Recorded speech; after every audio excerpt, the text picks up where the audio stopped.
23শে জুলাই থেকে শান্তিনিকেতনে heritage working শুরু হলো। কর্তৃপক্ষ অধ্যাপকগণেরা আজকে ট্যুরিস্টের ভূমিকা পালন করেন, গাইডের ভূমিকা পালন করেন প্রশিক্ষিত ভলেন্টিয়াররা এবং বিশ্বভারতীর কর্মসচিব অমিত হাজরা সাংবাদিক বৈঠক করে জানান, বুধবার হেরিটেজ ওয়ার্কিংয়ের ট্রায়াল শুরু হলো।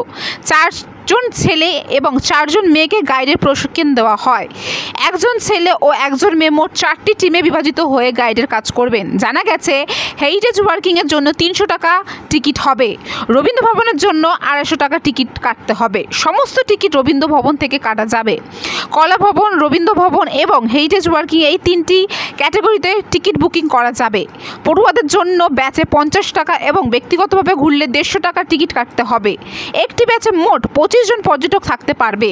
এছাড়াও সমস্ত কিছু ঘুরতে চাইলে কনসেপশন রেটে একটি কম্বো টিকিটের ব্যবস্থা করা হয়েছে। অনেক পর্যটক শনি রোববার 2 দিনই ঘুরতে চান, সেক্ষেত্রে তারা লাভবান হবেন। বিদেশি পর্যটকদের জন্য 1000 টাকার টিকিট ধার্য হয়েছে। বুধবার হেরিটেজ ওয়ার্কিংয়ের ট্রায়ালের শেষে প্রশিক্ষকরা প্রশিক্ষিত গাইডদের কোনো ভুল থাকলে সংশোধন করে দেবেন। মোট 3টি ভাষায় এই গাইড কথা বলবেন, সেগুলি হলো বাংলা, হিন্দি ও ইংরেজি। মার্চ মাস থেকে এই প্রশিক্ষণ শুরু হয়। জুলাইয়ের বৃষ্টি হওয়ার কারণে এই হেরিটেজ ওয়ার্কিংয়ের কাজ বিলম্বিত হয় বলে বিশ্বভারতীয় কর্তৃপক্ষ সূত্রে বলা হয়েছে। নভেম্বর থেকে অনলাইন টিকিট বুকিং করা যাবে। কেউ গাড়ি ছাড়াও ঘুরতে পারে, তার জন্য টিকিটের মূল্য আলাদা ধার্য আছে। এছাড়াও 1.5 ঘন্টা ভ্রমণের পর এক্সিট পয়েন্টে বিশ্বভারতী পড়ুয়ারা তাদের নিজস্ব সৃষ্টি সম্ভার নিয়ে 2-3টি স্টল নিয়ে হাজির থাকবে।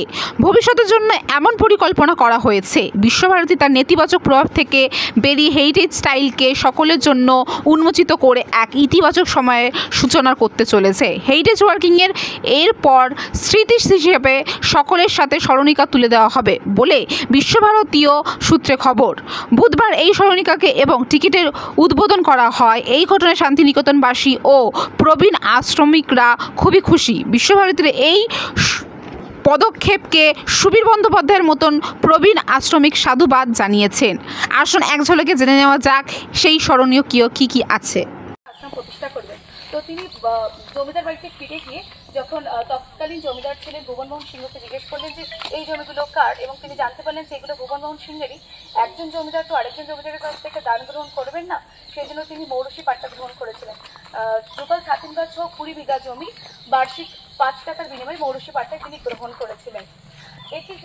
এটি আমাদের শান্তিনিকেতন আশ্রম সৃষ্টির প্রথম দিন থেকে একইভাবে আমাদের একটা পবিত্রতম স্থান হিসেবে ধরা হয়ে আসছে। এটি সেই জায়গা যেখানে ক্যামেরায় উজ্জ্বল পালের সাথে আমি রিঙ্কি, নিউজ কলকাতা 24।